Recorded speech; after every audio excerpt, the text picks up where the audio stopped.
Bueno, buenas noches, estimados. Gracias por esta sesión y por este espacio.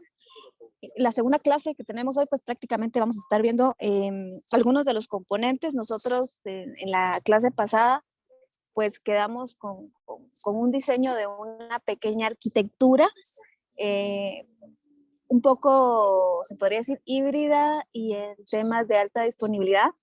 Esto para que nosotros, aunque nosotros estemos dando servicios internamente, antes de querer dar una solución, antes de querer comprar licencias, antes de querer implementar y crear servidores a lo loco, crear software y todo lo demás, primero tenemos que sentar las bases y hacer ese plano de la visión de acuerdo a la necesidad. Entonces yo les ponía un ejemplo donde les decía, miren, busquen alguna necesidad actual dentro de su organización y vean qué tan necesario es.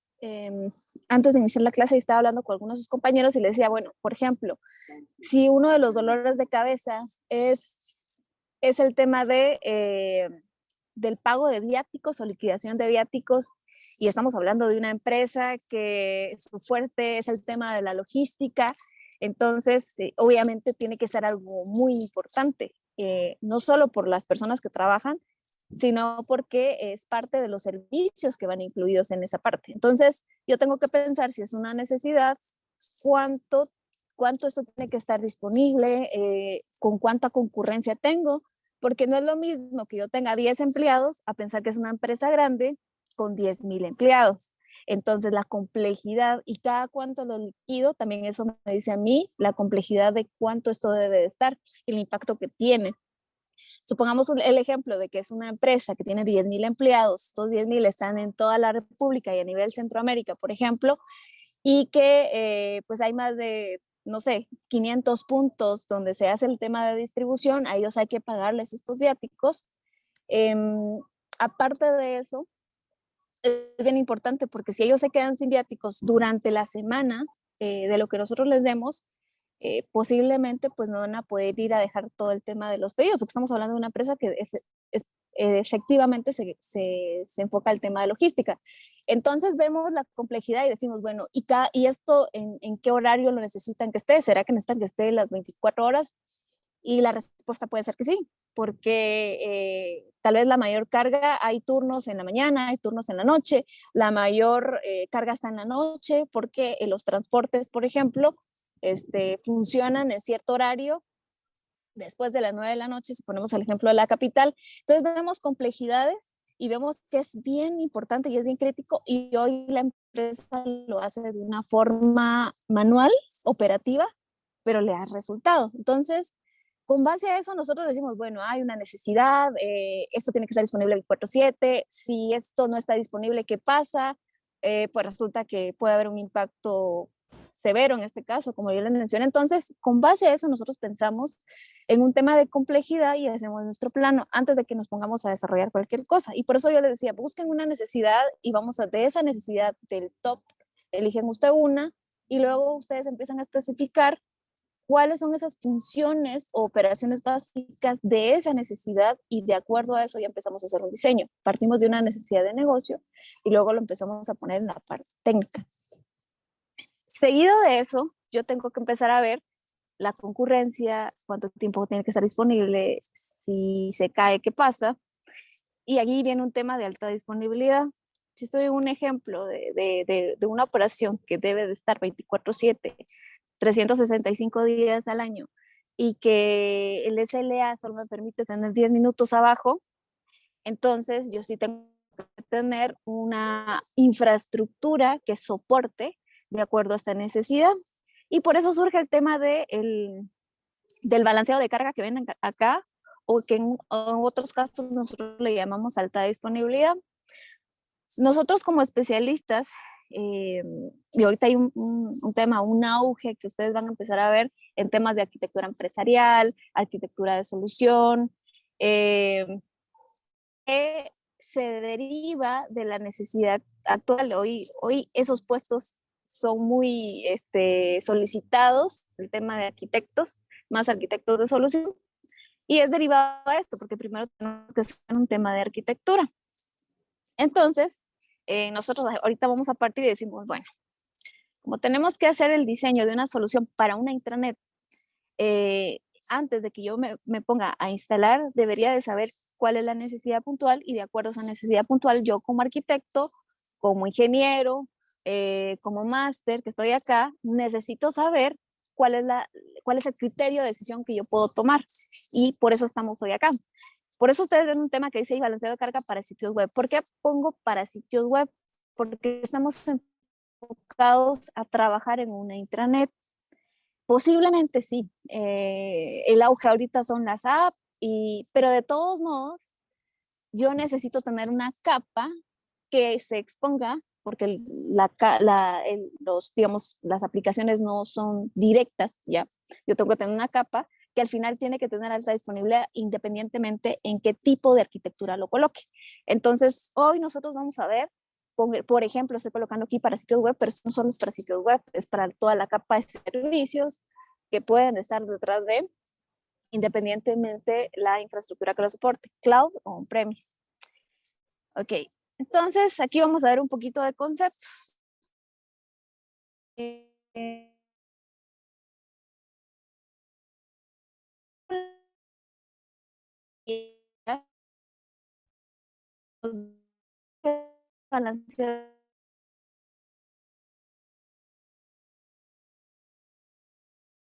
Técnicas para... Si nos damos un poco...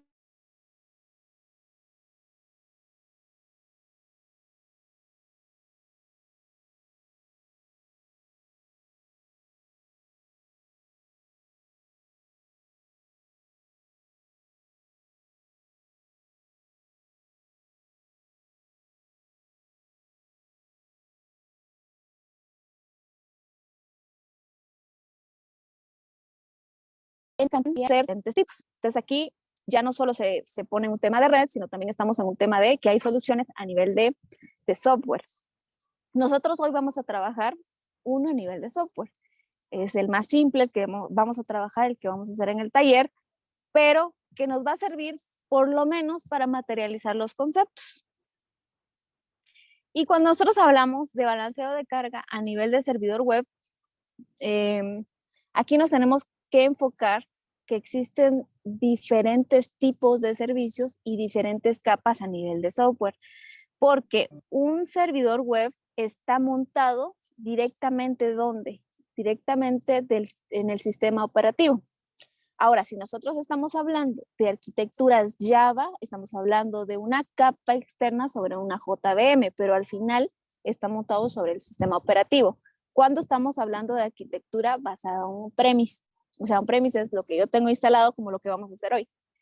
Pero si yo estoy enfocada a tener servidores web a nivel de nube como plataforma, como servicio, pues única y exclusivamente a mí solo me compete activar la solución que necesito, pagar, pero no me olvido del sistema operativo donde está montado. Pero al final detrás de, tiene que haber un hardware, tiene que haber algo que lo soporte para poder, para que me lo puedan dar, para que yo pueda servirlo. Entonces, como dice acá, el balanceo de carga a nivel del servidor web es uno de, o sea, aquí, como dice, que uno de los mayores problemas que tienen los sitios web como tal, que están montados sobre los servidores web, es el número de concurrencia. No sé si les ha pasado en algunas, en su propia empresa o en algunos servicios, cuando ustedes tratan de ingresar y prácticamente ustedes les dicen servicio no disponible, en el mejor de los casos les va a responder con un error controlado, o sea, una respuesta controlada, en este momento no estamos, disculpa las molestias, etcétera. O vamos a encontrar directamente un error, ¿sí? 404 no found o 500 que no está respondiendo, ¿sí? O el sitio se ha caído. Ahora, ¿por qué sucede esto? Porque cuando se crean sitios, a veces solo se piensa, hago el sitio, lo monto donde sea, en un servidor, y no estoy pensando ni en tunearlo o hacer un ajuste, o no estoy pensando que exista alta disponibilidad. O sea, ¿qué pasa si el servicio se cae, el servidor web se cae? ¿Quién va a responder? Aunque yo tenga un error controlado a nivel de capa de red, eso no dice nada, esto no soluciona el problema. Entonces, por eso dice, el mayor problema es la concurrencia. Obviamente hay buenas prácticas que van detrás de esto que nos podrían ayudar a mitigar, como nosotros, obviamente cuando empecemos a desarrollar un tema de, digamos que antes de que saquemos un software, nosotros deberíamos de hacer pruebas de estrés, por ejemplo, y las pruebas de estrés nos deberían de decir si soporta o no. Y hay también pruebas de alta disponibilidad que permiten que nosotros podamos ver o tener un plan de contingencia en caso suceda algo.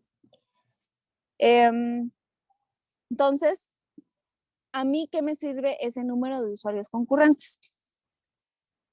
Si me preguntan, ingeniera, ¿cómo sé cuántos usuarios mi arquitectura soporta? No, no hay una respuesta única, no hay una receta mágica, no hay algo que les pueda decir directamente. Lo que sí hay es que ustedes tengan que hacer, como les decía, pruebas de estrés y pruebas de alta disponibilidad, donde ustedes van viendo los ajustes normales. Acaban de instalar el equipo, acaban de instalar la capa media, colocaron el servidor web, no le hicieron ningún tuning y empiezan a estresarlo.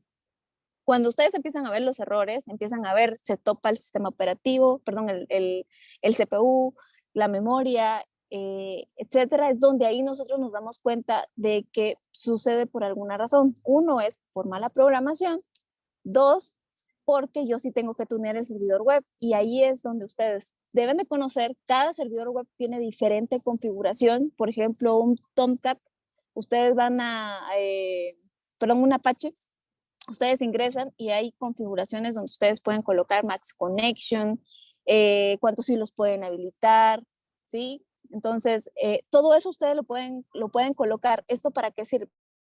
Uno, para que yo vaya conociendo hasta cuántos usuarios puedo haber y las aplicaciones o software que yo necesito para temas de concurrencia me van a decir cuánto soporto.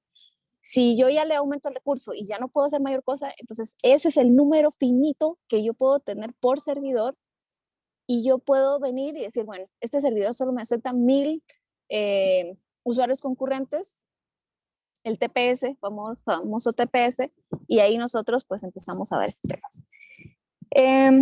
Entonces, parte de ese problema, por eso dice que el balanceo resuelve prácticamente el problema de la concurrencia, porque si yo en el mejor de los casos hice un tuning, pero en el peor de los casos no hice nada, estoy instalando, probé y así como salió de la caja lo pongo en producción, entonces pues yo tengo una contingencia de que si se cae un servidor, pues está el otro, o no importa. Si los dos pueden responderme, porque también el balanceo de carga en alta disponibilidad a mí me permite ir dando peticiones en tiempo real, una tras otra, depende del algoritmo que yo elija, y si se cae uno, pues el otro sigue respondiendo. Entonces, como dice acá, este servicio lo puede brindar a nivel de capa de red, ¿sí? A nivel del router o a nivel de un dispositivo dedicado, o a través de la red en sí como tal, si es que nosotros lo queremos hacer de forma nativa, o a nivel de software. Y como dice acá, existen diferentes tipos de balanceo. El más común, el que uno va a ver es el round robin. ¿Qué significa el round robin? Ya lo vamos a ver un poquito.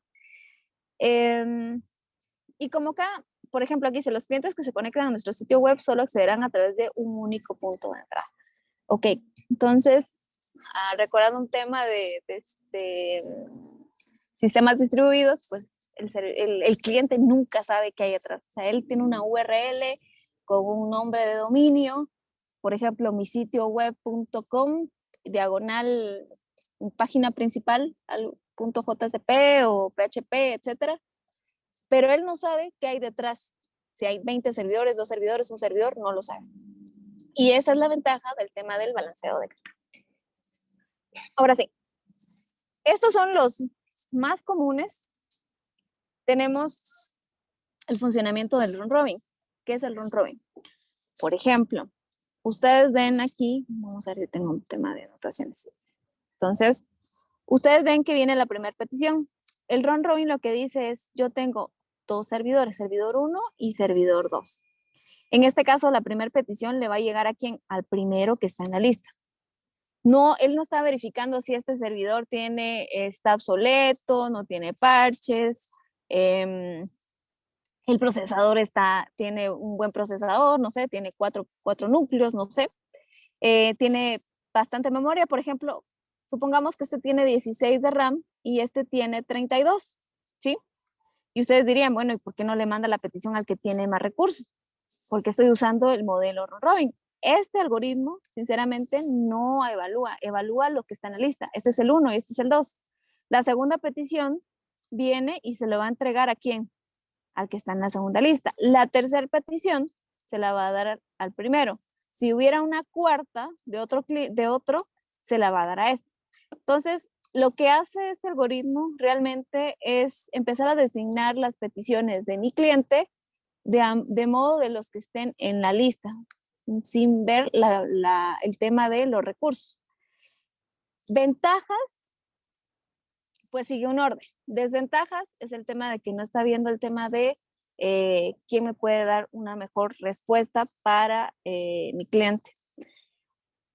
Otra desventaja es que en algunos casos sucede, supongamos que viene otra petición, ¿sí? Y este servidor se cae, ¿sí? Esta le correspondería ahorita resolverla al primero. A veces esta primera llega a este request y como este no responde, o sea, prácticamente esta petición se va. Pero si viene otra, la siguiente la va a responder porque este sí. No sé si les ha pasado en algunos casos, pero ustedes prueban y de repente no funciona. Vuelvo a probar y ya. Y eso también depende de la forma en que ustedes también programen, porque si nosotros manejamos que tenga persistencia el tema de las sesiones o de las cookies, pues prácticamente va a querer mandárselo al mismo. Y si no, pues él ya se lo va a mandar a otro. Pero ahí estamos hablando de un tema además de programación. Ok, este es el caso del round robin. Luego voy a dar un espacio para preguntas. El otro caso es cuando tenemos el ratio. ¿Qué sucede con esto? Pues resulta que yo tengo dos servidores. Igual, no estoy evaluando ni el recurso ni nada. Esto queda muy a criterio del ingeniero que está implementando. En el mejor de los casos, pensemos que el ingeniero que diseñó esta arquitectura, lo voy a colocar aquí. Vamos a ver esto.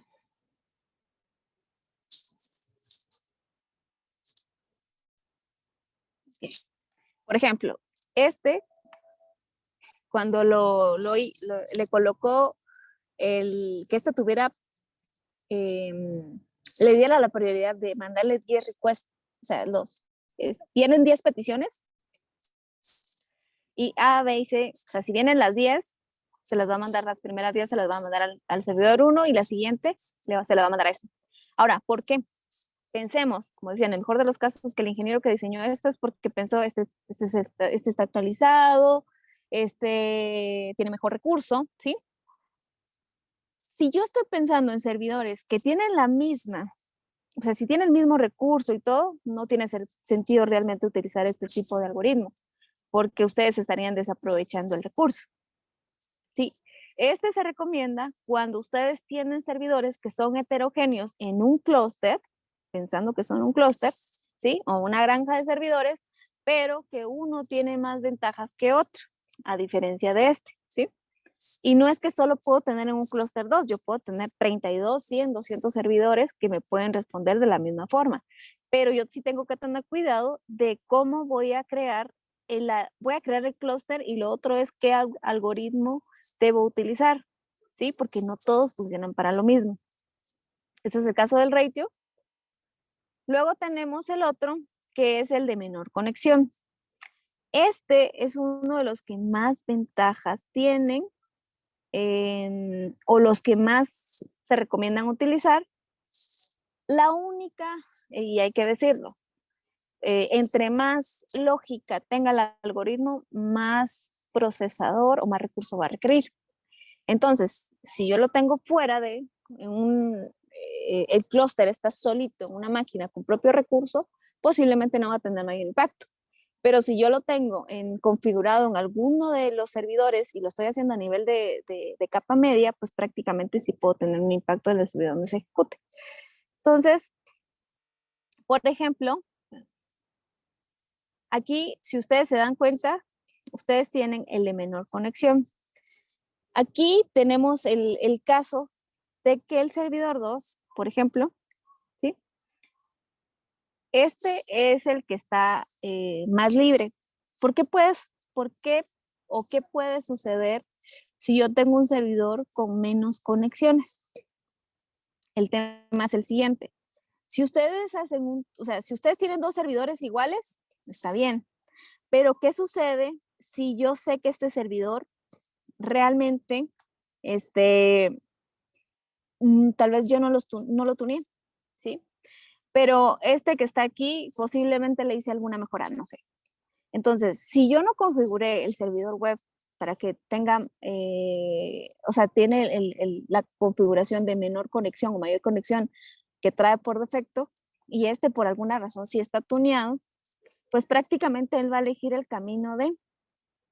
Pero si no fuese así, de todos modos, va a haber un momento en que este esté libre y por ejemplo, vino la primera petición de la A y va a ir al primero, ¿sí?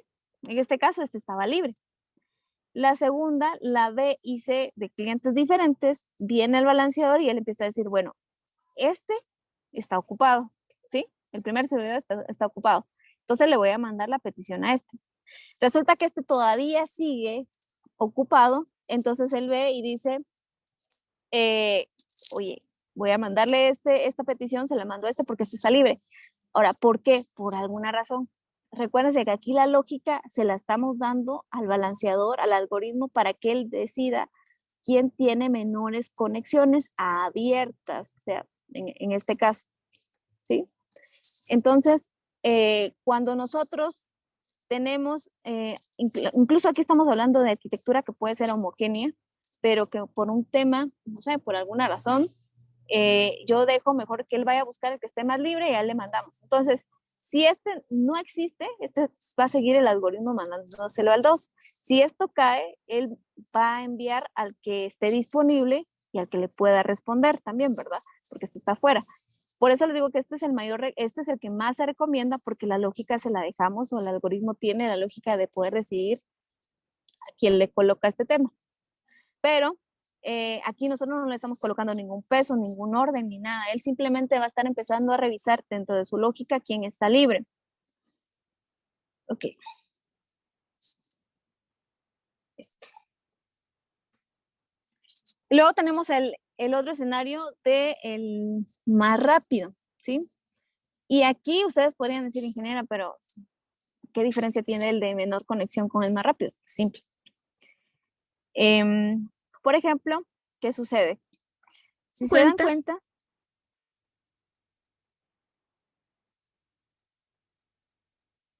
perdón, por ejemplo aquí, ustedes tienen varias capas, ¿sí? Yo tengo una capa, o sea, saltos a nivel de red. Estos tenemos el escenario donde están en el mismo segmento de red, ¿sí? En este caso, en la misma LAN, si lo vemos así, acá, pero resulta que no. ¿En qué caso puede darse esto? Pongamos un ejemplo. Resulta que son usuarios que están en una red interna y resulta que esto está en nuestra red interna también, pero tenemos servicios que los tenemos en la nube, ¿sí? Entonces yo tengo esta misma página que está en un clúster, porque al final lo que maneja son las dos URLs, lo está manejando el balanceador, pero yo tengo que, para ir a la nube, yo tengo que salir por el firewall, por ejemplo, o por varios saltos a nivel de red, porque el equipo no está obviamente dentro de mi LAN. Entonces, lo que hace esto es colocar la lógica y buscar quién tiene menos salto y quién me responde en menos tiempo. Por lógica, él va a seguir y le va a dar prioridad al que está en la red interna, pero si este está saturado y por alguna razón recuérdense que la saturación puede ser por n cantidad de factores, pues él va a ir al segundo. Aquí no le estamos colocando ni pesos, ni prioridades, simplemente le estamos dejando la lógica al balanceador. Ventajas, esto se usa normalmente cuando tenemos arquitecturas que son heterogéneas a nivel de red, a nivel de saltos, y queremos que funcionen como una sola. Si tenemos infraestructura, una nube o premise o cualquier otra, pues prácticamente el fastest, el más rápido, es el que se recomienda. Desventaja, la lógica o la carga se la dejamos al balanceador o al algoritmo que utiliza el balanceador en este caso. Ok. ¿Sí? ¿Perdón? ¿Alguien quiere comentar algo?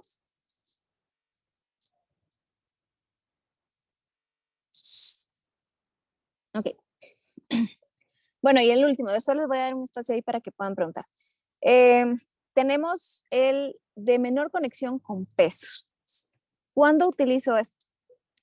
Cuando yo sé que existe, o sea, yo no quiero dejarle toda la carga al procesador, al algoritmo, y que esto, pues, en cierta manera me cargue un poquito el procesador, sino que yo sé que mi arquitectura no es homogénea. O sea, simplemente yo tengo diferentes servidores con diferentes características, diferentes recursos, y yo necesito manejar esa parte. Entonces, supongamos que este es un servidor con menos recurso y este es un servidor con mayor recurso. Entonces yo le estoy diciendo, menor conexión, ya saben que él tiene una lógica de irse a decidir, pero todavía le digo, ¿sabes qué? Antes a tu algoritmo verifica el que tenga menor conexión, pero le vas a dar prioridad a este. ¿Por qué? Porque este tiene mayor recurso. Entonces le quita un poquito de carga de lógica al algoritmo para que él pueda decidir, en este caso.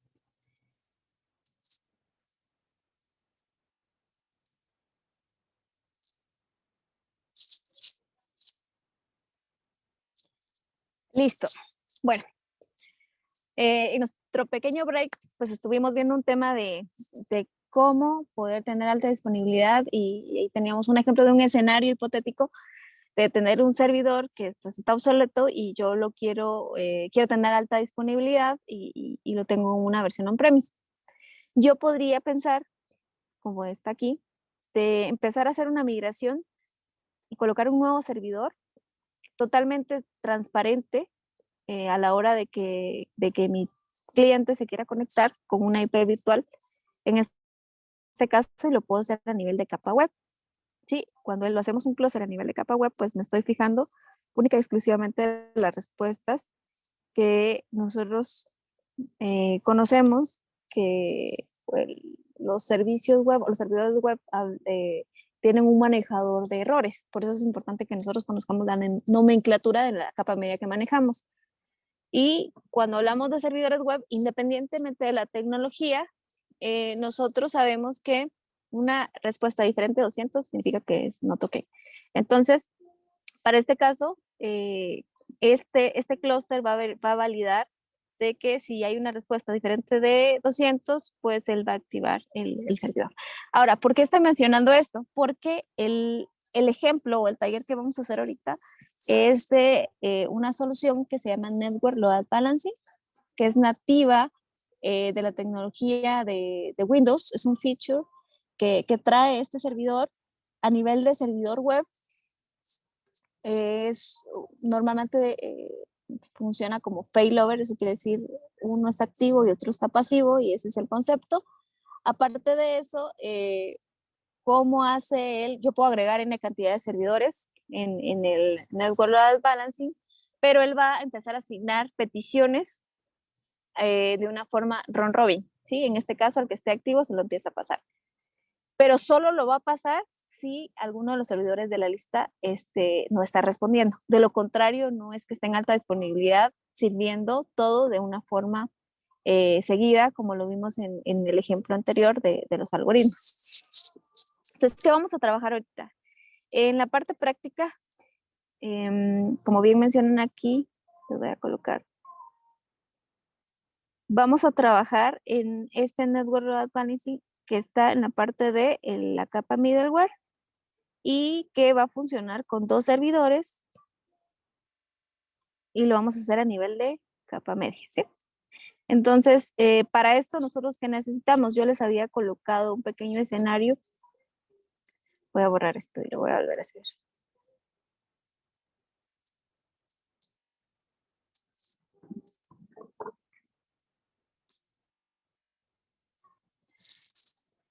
Ok, voy a repetirles acá para más fácil.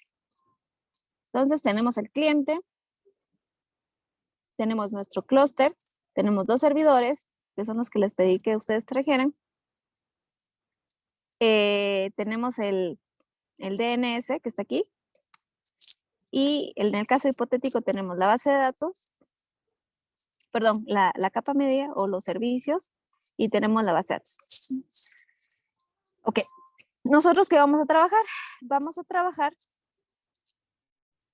algo aquí. Vamos a crear una IP virtual. Eso lo vamos a hacer a nivel del Active Directory Domain Services. Esta IP virtual va a estar ligada a 2 servidores que para el cliente es totalmente transparente. Yo creo que les colocaba las URLs por la parte de arriba. Y pues aquí le estamos diciendo que el clúster está pegado al dominio. ¿Qué significa? Que están reconocidos dentro del servidor DNS. La capa media el servidor web va a traer los datos, la información mediante los servicios, no va directamente a la base de datos, y luego, servicios, APIs o microservicios, ¿sí? Y luego va a la base de datos. Este sería el escenario más básico. Entonces, nosotros vamos a trabajar esto.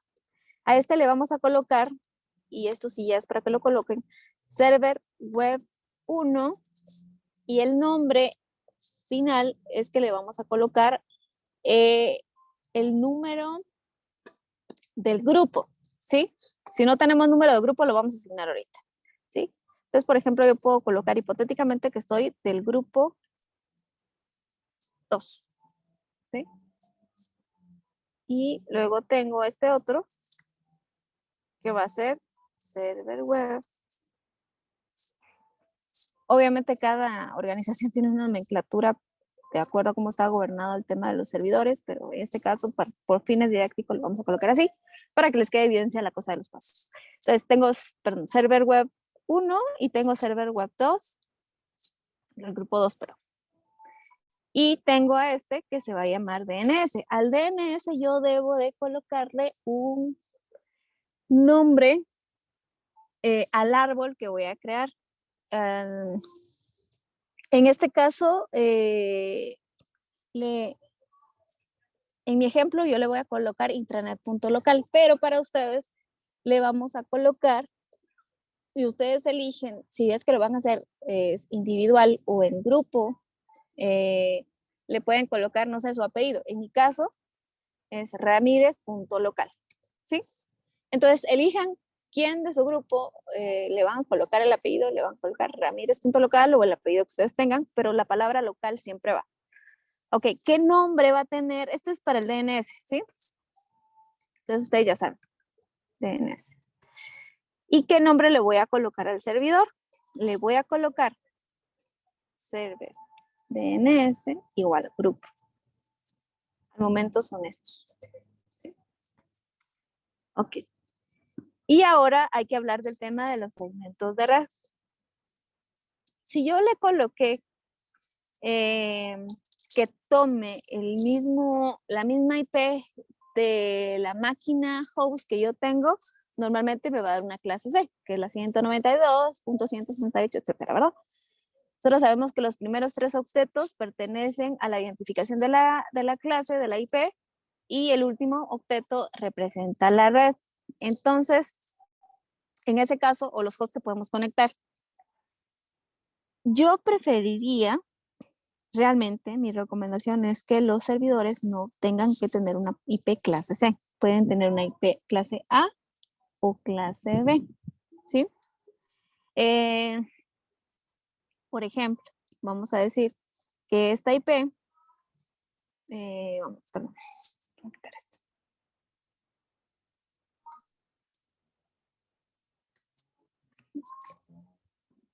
pasé borrando el otro. Bueno.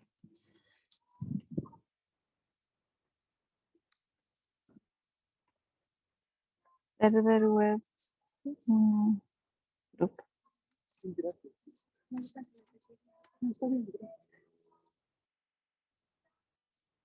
Ok.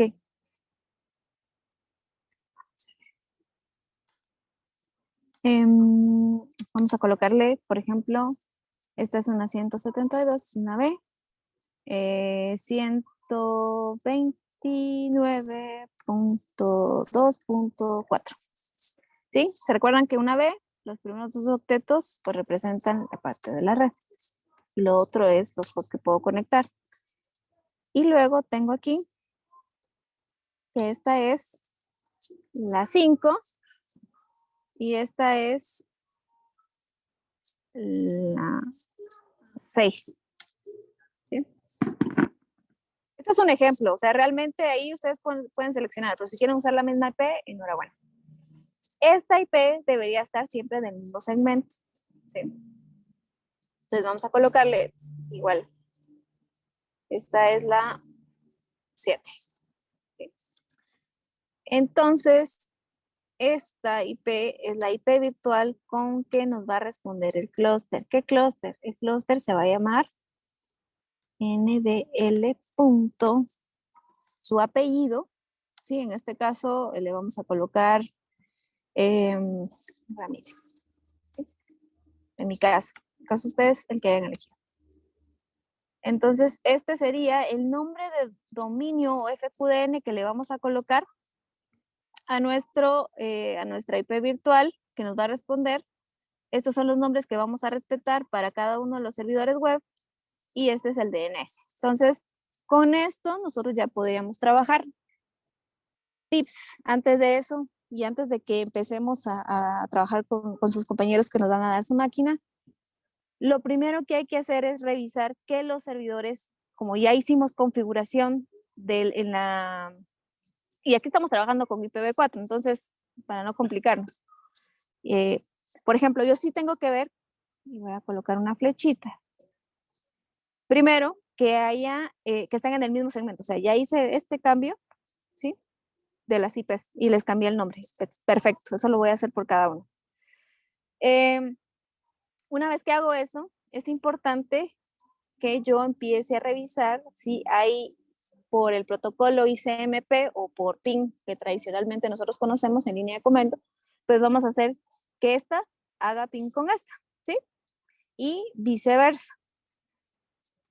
Como no tenemos ahorita dispositivos a nivel de red que estén interactuando internamente, entonces no es una buena práctica, pero lo vamos a hacer porque necesitamos que nos funcione. Le vamos a tener, eso no va a responder, o sea, si ustedes lo dejan así y estén en el mismo segmento, no se van a ver. Hay que bajarle vamos a tener que bajarle el firewall, asumiendo que están en la misma red, y para que les permita salir. Si no, hay que crear una política en particular. Y la verdad ahorita que estamos instalando, no conviene hacerlo porque ustedes no saben ahorita todos los puertos que se van a abrir a la hora que creamos los roles y les va a dar problema. Entonces mi recomendación es que hagan la baja del firewall de estos servidores. El mismo escenario van a hacer por cada uno pings para este DNS y del DNS viceversa. ¿Por qué? Porque nosotros después vamos a tener que agregar en la tarjeta de red de cada uno de estos servidores el nombre del dominio para pegarlas al dominio. Pero si nosotros queremos hacerlo sin validar el tema de la conectividad, les va a dar problema. Entonces nos vamos a sanar de esto. Entonces, igual, por cada servidor voy a empezar a ver que me responda y viceversa que este le responda. Y vamos a hacer el mismo escenario con este. Y con eso nosotros ya podemos empezar a crear nuestro ambiente. Entonces, ahorita vamos a trabajar la parte práctica y lo vamos a ver en el segundo video.